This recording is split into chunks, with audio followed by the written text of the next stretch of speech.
Hi అందరికి నమస్తే. నేను Aruna. Welcome to our channel Aruna's kitchen. ఈ రోజు మన కిచెన్ లో ఒక హెల్దీ రెసిపీని చూపిస్తున్నాను. ఆరోగ్యానికి ఎన్నో విధాలుగా మేలు చేసే మునగాకు కారపొడిని చేసి చూపిస్తున్నాను. మీరు కూడా తప్పకుండా చేసుకోవాల్సిన మునగాకు కారపొడి. ప్రతి ఒక్కరూ తప్పక తినవలసిన రెసిపీ ఇది. వేడి వేడి అన్నంలో మునగాకు కారపొడిని కాస్త నెయ్యి వేసి రోజుకొక ముద్ద చాలండి. కొన్ని వందల రోగాలను దూరం చేస్తుంది. అంత పవర్ఫుల్ ఉన్న ఫుడ్ ఇది. డయాబెటీస్ ఉన్న వారు ప్రతి ఒక్కరు కంపల్సరీగా తినాల్సిన ఫుడ్ ఇది. చిన్న పిల్లల నుంచి పెద్దవాళ్ళ వరకు తినవలసిన ఆరోగ్యమైన కారపొడి. కారపొడి అనగానే అందరం ఇష్టపడతాం కదా. వేడి వేడి అన్నంలో ఒక ముద్ద కారపొడితో తింటే ఆ రుచే వేరు. అలాంటి కారపొడిని ఈరోజు నేను మీతో షేర్ చేస్తున్నాను. నేను ఒక పెద్ద కట్ట మునగాకు తీసుకున్నాను. పల్లెటూరులో ఉన్న వాళ్ళకైతే మునగాకులు చాలా ఈజీగా దొరికిపోతుంది. కానీ సిటీలో ఉన్న వాళ్ళకి కొంచెం ఇబ్బంది. కానీ దొరికినప్పుడు మాత్రం కంపల్సరీ ఇలా కారపొడి చేసుకోండి. ఎక్కువ రోజులు నిల్వ ఉంటుంది.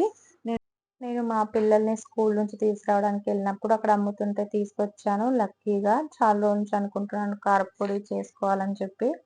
ఇది తీసుకొని వచ్చి ఈవినింగ్ అలానే కవర్ లో పెట్టేశాను. మార్నింగ్ చూసేసరికి కాడలన్నీ మిగిలిపోయి ఆకులన్నీ ఇలా కవర్ లోనే ఉండిపోయినాయి. మనం ఓన్లీ వీటి ఆకులనే తీసుకోవాలి. కొమ్మలపై నుంచి కూడా ఆకులు అనేది చాలా సులభంగా తెంపుకోవచ్చు.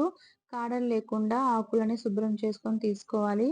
ఈ మునగాకు వలన మనకి చాలా హెల్త్ బెనిఫిట్స్ ఉన్నాయి. 1, 2 అని కాదు, 100 రోగాలను నయం చేసే గుణం ఉన్న దివ్య ఔషధం అని చెప్పొచ్చు. ఈ మునగాకు వలన మన ఎముకల్ని బాగా బలంగా మారుస్తుంది. అలాగే కంటి చూపుకి చాలా మంచిది. రక్తహీనతని తగ్గిస్తుంది. ఇందులో యాంటీ ఆక్సిడెంట్స్‌లు అధికంగా ఉంటాయి. దీనివల్ల మనకి ఇన్ఫెక్షన్ రాకుండా చేస్తుంది. ఇంత పవర్ ఉన్న ఫుడ్‌ని మనం డైలీ కంపల్సరీగా కన్జ్యూమ్ చేయాలి. మనము కారపొడి చేసుకుంటే చాలా రోజుల దాకా రోజుకి ఒక స్పూన్ తిన్నా కూడా మనకి చాలా హెల్త్ బెనిఫిట్స్ ఉన్నాయి. నేను 250 గ్రాముల ఆకులని ముందుగానే శుభ్రంగా కడుక్కొని ఒక కాటన్ క్లాత్ పైన ఒక హాఫ్ అన్ అవర్ ఫ్యాన్ కింద ఆరబెట్టుకున్నాను తడి లేకుండా. ఇలా ప్యాన్ లో వేసుకొని లో ఫ్లేమ్ లో పెట్టుకొని ఆకులు అనేది మాడిపోకుండా డ్రై అయిపోవాలి. అసలు తడి లేకుండా బాగా క్రిస్పీగా అవ్వాలన్నమాట. లో ఫ్లేమ్ లోనే మంచిగా ఫ్రై చేసుకుంటే ఇవి మంచిగా క్రిస్పీగా అవుతాయి. వీటిని ఇలా చేత్తో కొంచెం ప్రెస్ చేసుకొని చూసుకుంటే బాగా క్రిస్పీగా, క్రంచీగా అనిపిస్తాయి. అంటే మనకి పర్ఫెక్ట్‌గా ఫ్రై అయినాయని. ఆకులు అనేది ఎక్కువ మాడిపోకూడదు. ఇలా ఫ్రై చేసుకుంటే సరిపోతుంది.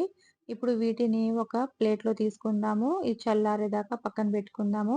అదే కడాయిలో ఒక పిడికెడు అంటే ఒక గుప్పెడు కరివేపాకు తీసుకుంటున్నాను. వీటిని కూడా నీట్‌గా క్లీన్ చేసుకొని ఒక కాటన్ క్లాత్‌లో పెట్టుకున్నాను. తడి లేకుండా ముందే ఆరబెట్టుకున్నాను. వీటిని కూడా లో ఫ్లేమ్‌లో పెట్టుకొని ఆకులన్నీ క్రిస్పీ అయ్యేదాకా బాగా ఫ్రై చేసుకోవాలి.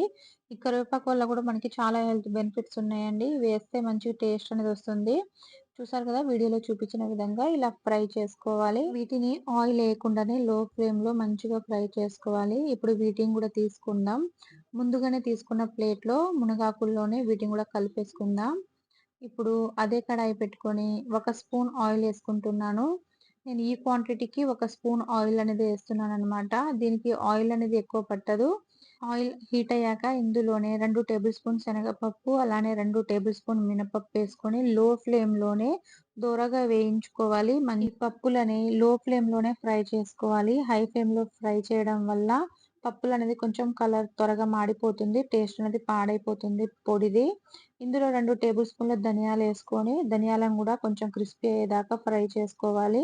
ఇలా కలర్ చేంజ్ అయితే సరిపోతుంది. ఇప్పుడు 20 మిరపకాయలను తీసుకున్నాను. ఎండు మిరపకాయలను ఇలా పీసెస్ గా తెంపుకొని వేసుకున్నాను. ఇలా తెంపుకొని వేసుకోవడం వల్ల ఈజీగా ఫ్రై అయిపోతుంది. చాలా తక్కువ టైంలో క్రిస్పీగా లోపల దాకా ఫ్రై అవుతాయి. మీరు తినే కారంని బట్టి 15-20 దాకా వేసుకోవచ్చు. ఈ మిరపకాయలు అనేది కొంచెం కారం తక్కువ ఉంటుంది. అందుకే నేను 20 మిరపకాయలు వేసుకున్నాను. ఇలా తుంచి వేసుకుంటేనే మంచిగా క్రిస్పీగా ఫ్రై అవుతాయి. ఇప్పుడు ఇందులో నేను 2 స్పూన్ల నువ్వులు వేసుకుంటున్నాను. స్టవ్ అనేది బంద్ చేసేసాను. ఈ హీట్ కే నువ్వులు అనేది చిటపట్లాడి మంచిగా వేగుతాయి. ఇందులో 1 టేబుల్ స్పూన్ జీలకర్ర వేసుకుంటున్నాను. ముందుగానే జీలకర్ర వేసుకోవడం వల్ల కారపొడి టేస్ట్ అనేది కొంచెం చేంజ్ అవుతుంది. దీంట్లో లెమన్ సైజ్ అంతా చింతపండు వేసుకోవాలి. చింతపండు వేసుకొని మొత్తం బాగా కలుపుకోవాలి. ఈ హీట్ కే చింతపండులో ఉన్న తేమ అనేది మొత్తం డ్రై అయిపోతుంది. అలానే పావు టీ స్పూన్ మెంతులు వేసుకొని మొత్తం ఒకసారి మిక్స్ చేసుకున్న తర్వాత ముందుగానే మనం ఫ్రై చేసుకొని పెట్టుకున్న ఆకులు ఉన్నాయి కదా, మునగాకులు, కరివేపాకు, వాటిని కూడా వేసుకొని మొత్తం ఒకసారి మిక్స్ చేసుకుందాం. ఈ టైంలోనే మిక్స్ చేసుకొని మీరు మిక్సీ పట్టుకుంటే కారపొడి అనేది చాలా చక్కగా గ్రైండ్ అయిపోతుంది. ఇలా మిక్స్ చేసుకున్నాను కదా! ఇది కంప్లీట్‌లీ చల్లారిన తర్వాత మనము గ్రైండ్ చేసుకుందాం. సో, ఇది కంప్లీట్‌గా చల్లారింది. ఇప్పుడు దీన్ని మనం మిక్సీ జార్‌లో తీసుకుంటున్నాను. ఇలా చల్లారిన తర్వాతనే మనము కారపొడి గ్రైండ్ చేసుకోవాలి. లేకపోతే మనకి సరిగ్గా గ్రైండ్ అవ్వకుండా ఉంటుంది. ఇలా మిక్సీ జార్‌లో యాడ్ చేసుకున్న తర్వాత ఇందులో పావు టీ స్పూన్ పసుపు, అలానే పావు టీ స్పూన్ ఇంగువ వేసుకుంటున్నాను.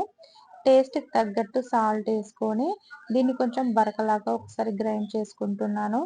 ఇలా గ్రైండ్ చేసిన తర్వాత ఇందులో వెల్లుల్లి అండి. వెల్లుల్లి ఎంతేస్తే అంత మంచిది. నేను ఒక పెద్ద గడ్డ తీసుకున్నాను. దీంట్లో 10-15 దాకా వెల్లుల్లి రెబ్బలున్నాయి. ఇవి వేసుకొని మళ్ళీ ఒకసారి గ్రైండ్ చేసుకున్నా. చూస్తున్నారు గదా! మన కారపొడి అనేది రెడీ అయిపోయింది. 100 రోగాలను నయం చేసే మునగాకు కారపొడి రెడీ అయిపోయిందండి. దీన్నే దివ్య ఔషధం గూడా అంటారు. ఇండియన్ సూపర్ ఫుడ్ రెసిపీ ఇది. ఒక్కసారి మీరు తప్పకుండా ట్రై చేయండి. డైలీ ఒక స్పూన్ మాత్రం కన్జ్యూమ్ చేస్తే మనకి రోగాలనేది అస్సలు మన వంటి దగ్గరికి కూడా రాదు. ఏ ఇన్ఫెక్షన్ అవ్వదు మనకి. ఈ వీడియో మీకు నచ్చితే మీ ఫ్రెండ్స్ అండ్ ఫ్యామిలీతో షేర్ చేయండి. ఈ రెసిపీ మీకెలా అనిపించిందో కూడా నాకు కామెంట్ చేయండి. Please subscribe.